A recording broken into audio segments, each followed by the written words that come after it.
Secretary Shashikant पंडा महोदय एठारे उपस्थित अछंती अभिमन्यु सेठी मान्यवर एमपी महोदय एठारे उपस्थित अछंती धामनगर एनएसी अध्यक्षा निवेदिता जेना महोदय एठारे उपस्थित अछंती एही माटीर पुआ डाक्टर अजित प्रसाद जेना महोदय एठारे उपस्थित अछंती भद्रक जिलार वरिष्ठ नागरिक संघर सभापति ललाटेन्दु महांती महोदय मो सम्मुखरे उपस्थित अछंती समस्त पंचायत एनएसी रु आसीथिबा गुरुजन वयोज्येष्ठ व्यक्तित्व एठारे उपस्थित अछंती एही विद्यालय प्रधान शिक्षक महोदय शिक्षयित्री महोदय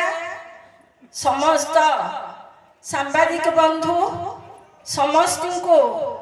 वरिष्ठ नेतृत्व को मु भक्तिपूर्ण प्रणाम जनाऊची। आज यही सभा अष्टम वर्ष रे पहुंची आपणकर सहयोग आशीर्वाद आपण माने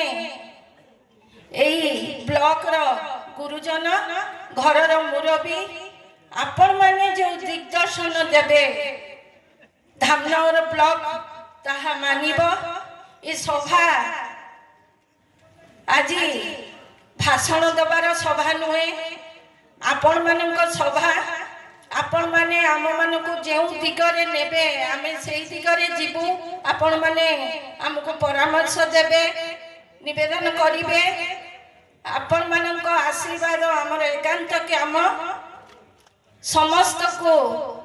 पुणी थरे भक्तिपूर्ण प्रणाम जनाई मु मोर वक्तव्य को विराम देउची। जय हिंद, वंदे उत्कल जननी।